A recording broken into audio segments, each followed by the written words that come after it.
Hi. Didn't I step over you twice last week? I'm Helen, Mr. Gregg. Hi, Helen.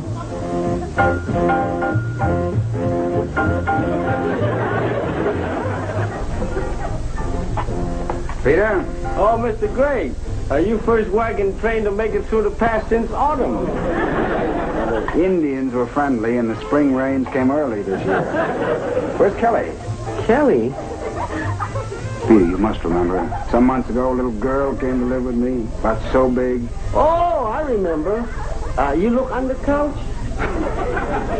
How did this house ever become a hangout for the giggly set? We sure have a sellout crowd today. These Kelly friends like to come here.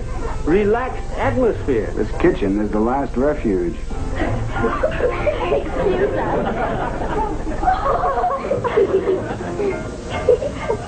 I better into my bedroom.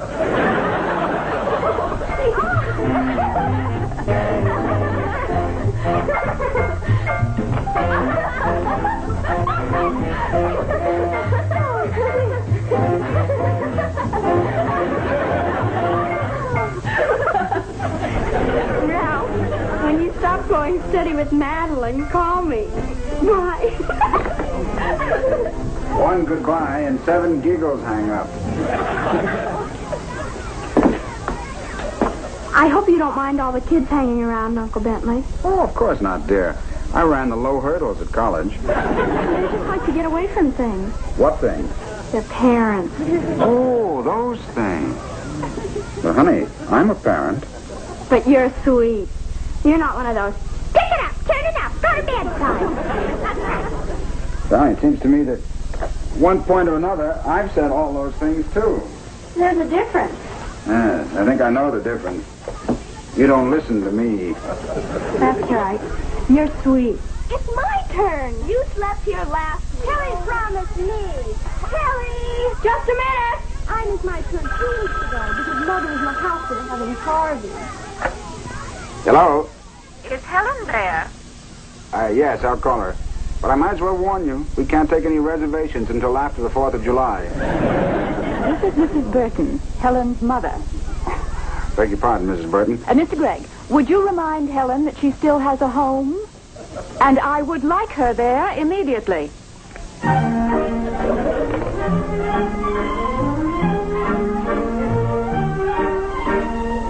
Helen, I was under the impression that I asked you to come home and straighten out your closet. I'll do it tomorrow. Why aren't all parents like Kelly's uncle? We are not using Kelly's uncle as a criterion of discipline around here. You go put on a clean blouse and be at the table in 5 minutes. All right. But I still wish you was understanding about teenage problems as Mr. Gregg. Helen, ever since you've been going over to Kelly's, the discipline around here has completely fallen apart. In the future, young lady, you are going to see less of Kelly. What's Kelly done? But it isn't Kelly, it's her uncle. I've talked with some of the other mothers, and none of you are going back there until there are some drastic changes.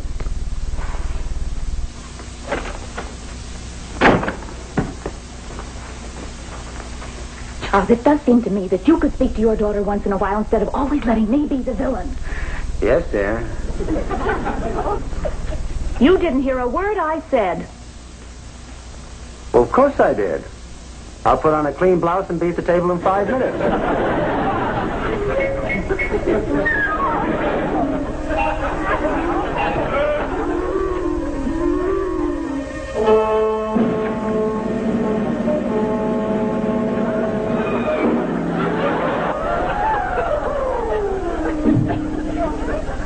Hi, Uncle Bentley. What's wrong, dear? Kathy and Helen aren't staying over tonight. Why not? Don't they like the hotel service? They wouldn't tell me why. They just said they couldn't come. None of the girls are coming. Oh, nothing to be concerned about. Maybe it's a stay home and meet your parents night. And they acted so funny at school. Did I do something wrong? Probably just a coincidence, nothing personal. Tomorrow I'll be low hurdling again. They sounded as if they weren't coming back again ever. Oh, honey, girls are fickle. Tomorrow I'm sure you'll be You'll be Elsa Maxwell all over again. I've done something wrong. And the terrible thing is, I don't know what it is. Peter, Kelly is very unhappy. You have any idea why our business has fallen off? Women. I feeling avocados at supermarket. Get whole miserable story. Well, I'm no avocado feeler, but what is this miserable story? Playboy bachelor destroy all discipline. Take parents years to build up. Playboy Bachelor destroy discipline? How? Other girls see how you treat Miss Kelly. They revolt. Want to be treated same way at home. Peter, I believe in discipline. I'm sure that Kelly is as well trained as any of the other girls. You don't scream enough. Other mothers say you're not strict. Kelly is going to be boycotted, eh? I don't scream. Didn't you defend me against these witches? Sure. I say when people not around, you scream, yell. You real monster. Thank you, Peter. Yes. What are we going to do about the monster's niece?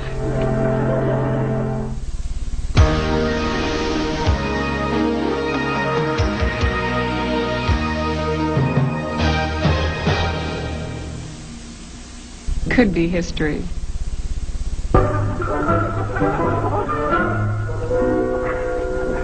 I'm so sorry I'm late. Please forgive me. I'm Kelly's uncle, Bentley Gregg. I'm Mrs. Burton, Helen's mother. This is Karen's mother, Mrs. Markham. And I'm Susan's mother, Gladys Peterson. Amazing. Mothers of Kelly's contemporaries? Why, you three look like cheerleaders at Beverly High.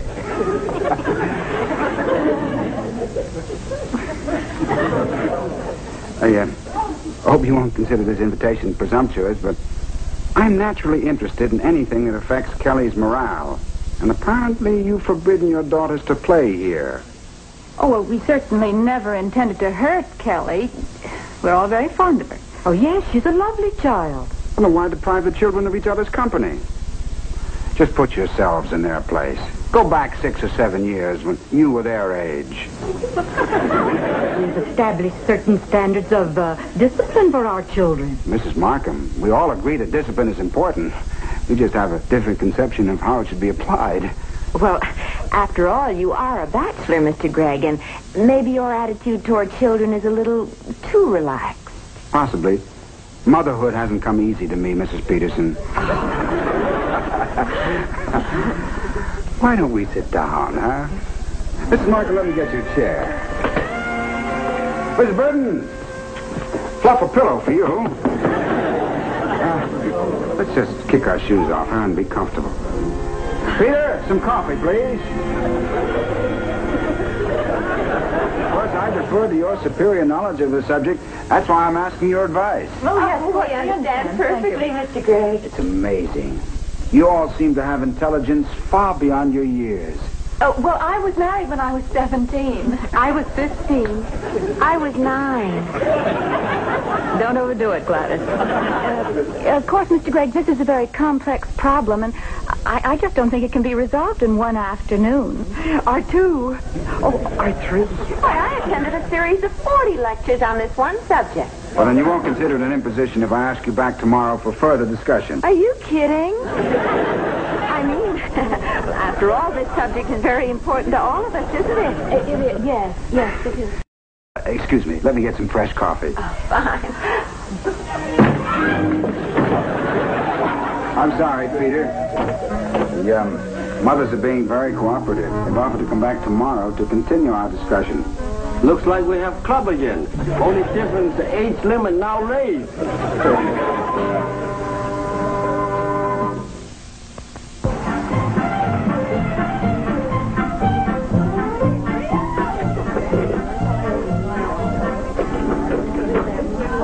How are you? Oh, yeah, he's so grown up. Exactly like I know. Oh,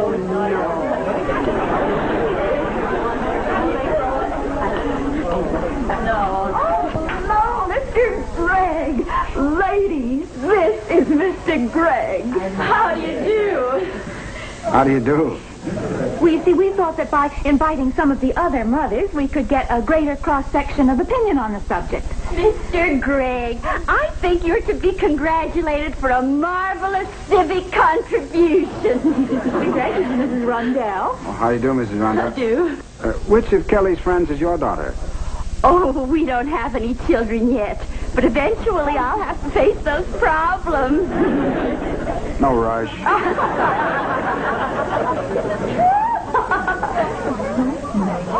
Maybe I will tomorrow.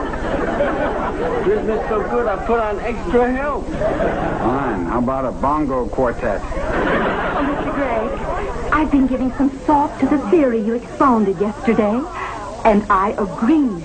There might be too much tension in the modern home which reflects on the children. Absolutely true. Yes, I agree. Excuse me, please.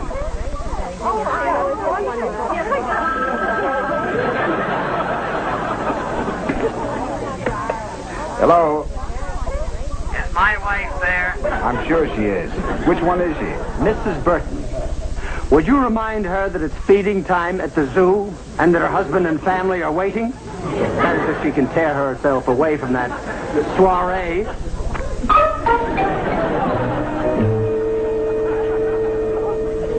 You certainly made enough of a row tonight when I got home. May I take you in and introduce you to the children? Goodness, you'd think I'd been gone a week. Maybe you just don't realize, Charles, that my day starts at 7 o'clock in the morning with you shouting, "Where's my shirt?" And then I have to get breakfast, and I have to take the children to school, and I have to do the shopping and clean the house, and then it's pick-up time again. And when I do see you at night, what do I ever get from you? Do you ever fluff my pillows? The idea of calling Mr. Gregg and embarrassing me like that. And telling me that your mother raised 7 children and nobody ever heard her complain. Well, I'm not complaining. It's just that I think you ought to realize that my life is one endless routine.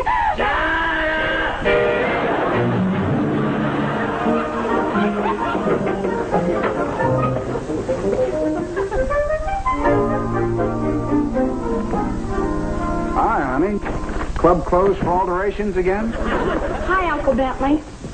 I don't care if I never see those girls again. Hey. Wait a minute. What's happened now? I know you had the mothers over so the girls could come back. And you succeeded. The mothers liked you. This is success. What's happened to the mothers? The fathers. The fathers? I feel like I'm on a 3-stage rocket. What have the fathers got against me? Never mind. Any girls whose fathers say what they said about you, I don't want to have as friends. 哦，自摸吔啦，對對糊滿糊，班又3個花，屙落數唔掂。Expect big turnout. Why waiting? We play mahjong. What else I do with my 2 cousins? Well, Peter, can I talk to you a minute, please? You boys get busy. Yes, go inside and serve each other the hors d'oeuvres. Peter, have you been squeezing avocados lately at the supermarket? Oh, every day. Well, then tell me, for Pete's sakes, what's going on with the fathers? Father's meeting tonight. Half want to ride you out of town on rail. Other half not so lenient. I get it. I disturb their well-ordered existence. Conform or be killed. Peter, you know all I wanted to do was just keep Kelly from being a victim of a misunderstanding. You make good progress. And now housewives victim of misunderstanding. Mr. Gregg, this is Mr. Peterson and Mr. Burton. Ah. Gentlemen, I'm glad you came. Won't you sit down? I just came to get a good look at a pillow fluffer. You're my guest, Mr. Burton. But I may toss you through that window. Now, Charlie, I think I'm on your side, but I think we should talk this over. Thank you, Vicky. We won't need that. However, perhaps our friends would like something to drink. Scotch, please. He takes bourbon. Won't you sit down? Now, may I start this by saying that all this began because my niece, whom I love, became a pariah whose girlfriends were not permitted to visit her. That's ancient history. We're here about our wives. You have very charming wives who took a few minutes off from their hectic schedules to sit and have a cup of coffee and talk. A few minutes? Nobody on my block had dinner on time the whole week. Honestly.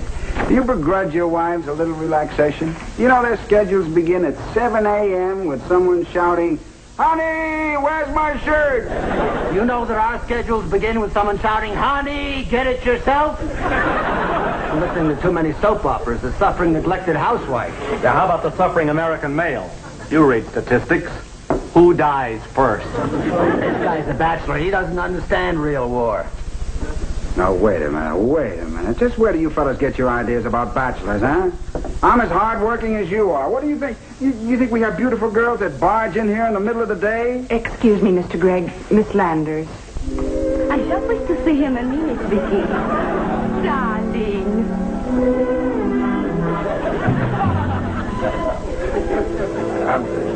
Gentlemen, this is Miss Landers, a client of mine.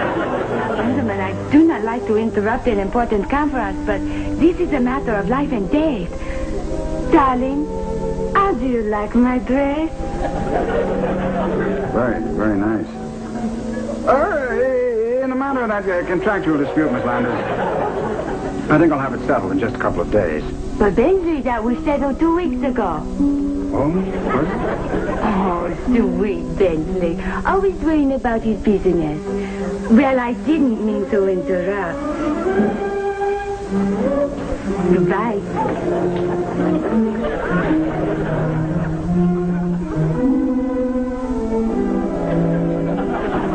Charlie, where did we ever get our ideas about bachelors? Fellas. Yeah, we know. A client. Chairman of the Board of American Tell and Tell, no doubt. Maybe a child psychologist? All right. Never mind the gags. Now, listen. You two guys stormed in here like a couple of vigilantes only because your wives came over to my house, had a cup of coffee, and relaxed. We could use a little relaxation ourselves. Why aren't you on our side? I'm not on anybody's side, except my nieces. It's just that everybody brings home pressure. You work all day, decisions, problems. You bring those pressures home with you. Precious.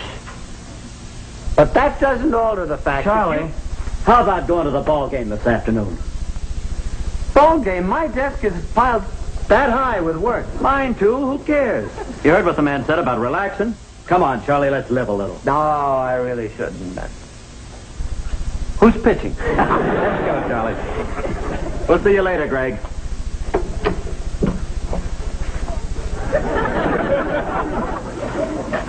Do you think you accomplished anything, Mr. Gregg? I don't know, Vicky. Let you know after the ball game.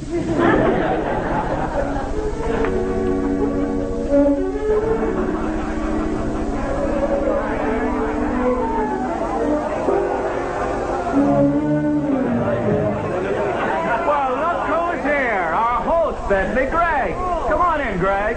For he's a jolly good fellow, for he's a jolly good fellow, for he's a jolly good fellow, with nobody can deny. Like old times again. As an old customer, do you think I can get a table? Go ahead. Make yourself at all. I'm sorry we all jumped to a hasty conclusion.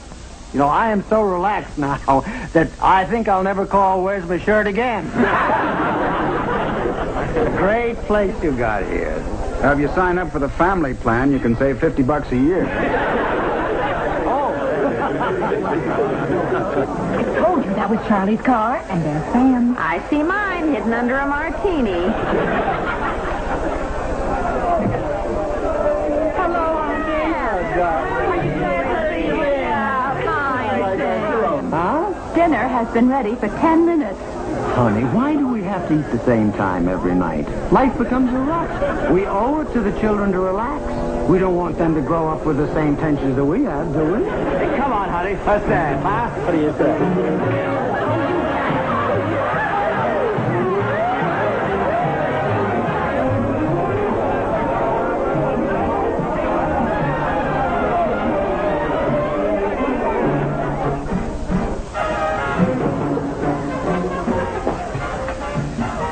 Uncle Bentley. Don't give me that look of childish innocence. I think I know who's responsible for that senior prom out there. I knew Mr. Markham and Mr. Burton were at your office this afternoon. I thought by inviting some of the fathers over, they could see for themselves how wonderful you are and how nice a home I live in.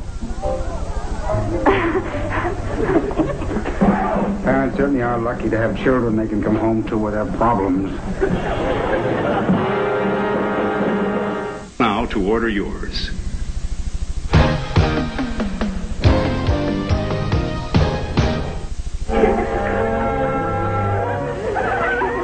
Girls, remember, I want you to go home on time. And those of you who are staying, I want you to be in bed by 9:30.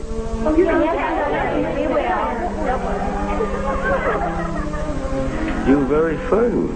Now, Peter, I think the other parents learned that perhaps rigidity is not the answer to discipline. And I learned that maybe I was a little too lax.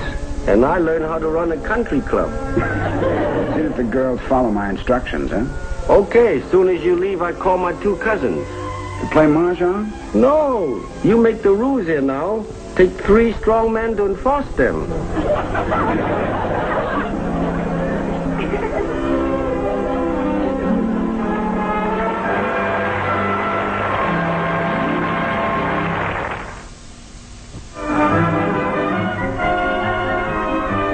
Coming up, Eddie Albert and Eva Gabor in Green Acres. And tonight at 11 Eastern, Laura wants to talk about sensitivity and relationships. But there's a mystery to be solved on the late night Remington Steele, only here on CBN.